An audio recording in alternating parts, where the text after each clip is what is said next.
Titre, le pacte sous la pluie frappait la fenêtre avec fureur, chaque goutte un minuscule tambourinement sur le verre. Dans la solitude de ma maison, située au sommet d'une colline balayée par le vent, le son s'amplifiait, remplissant chaque recoin de son insistante mélodie. Il était minuit, l'heure où les ombres semblent prendre vie et les peurs, alimentées par l'obscurité, s'aiguisent. Je vivais seul depuis des années, après que la vie m'ait joué un mauvais tour.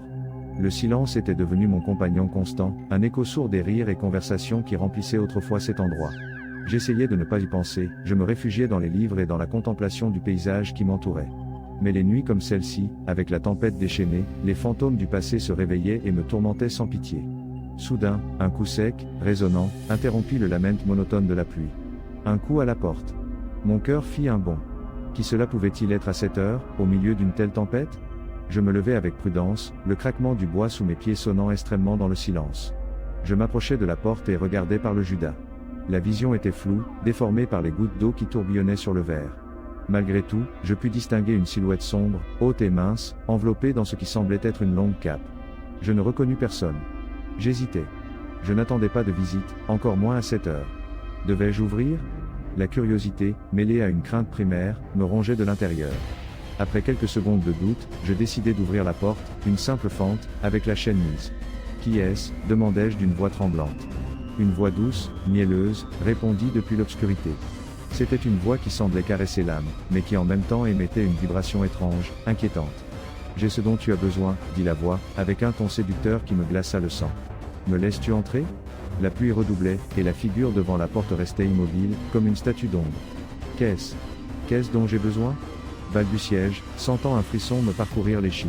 « Ce que tu désires le plus, » répondit la voix, avec une pause dramatique. « Ce qui te tourmente chaque nuit. Le bonheur. De retour.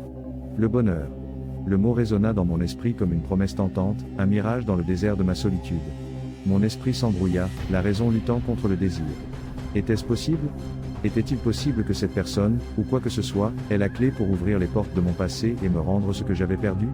Comment sais-tu ça ? Demandai-je, sentant ma volonté s'affaiblir.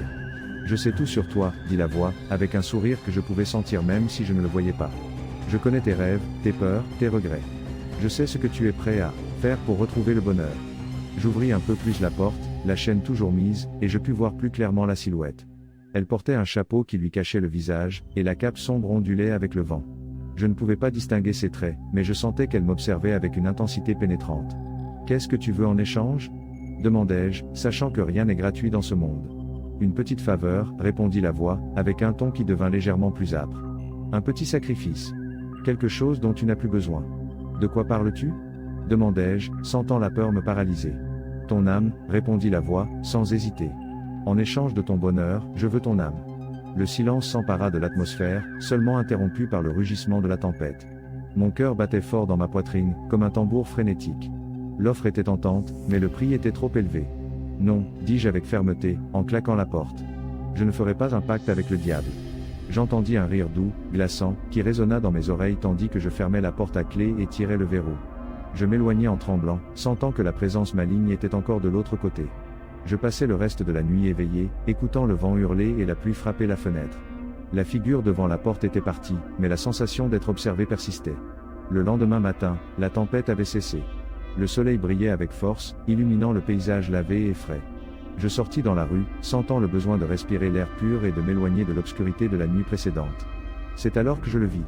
Sur le sol, près de la porte, il y avait une petite boîte en bois. Je la ramassai avec prudence et l'ouvris. À l'intérieur, il y avait une photographie. Une photographie de moi, souriant, entouré de ma famille, avant que tout ne s'effondre. Je pris la photo dans mes mains, sentant un nœud dans la gorge. C'était un souvenir d'un temps heureux, un temps qui ne reviendrait jamais. Mais en regardant la photo attentivement, je remarquai quelque chose d'étrange. Dans le coin inférieur, il y avait une petite tache sombre, comme une ombre qui s'étendait sur l'image. Soudain, je sentis une douleur aiguë dans la poitrine. Je m'effondrai au sol, incapable de respirer. La photographie tomba de mes mains, et la tache sombre s'étendit rapidement, couvrant toute l'image. Quand j'ouvris les yeux, j'étais dans mon lit, en sueur et tremblant. C'était un cauchemar, un rêve horriblement réel. Mais en regardant autour de moi, je remarquai quelque chose qui n'était pas là avant. Sur la table de chevet, à côté de mon lit, il y avait une petite boîte en bois. Je l'ouvris avec des mains tremblantes. À l'intérieur, il y avait une photographie. une photographie de moi, souriant, entouré de ma famille, avant que tout ne s'effondre. Mais dans le coin inférieur, il y avait une petite tache sombre. La tache grandissait lentement. Et je sentais mon âme s'évanouir. Le visiteur de minuit avait tenu sa promesse. Le marché était conclu.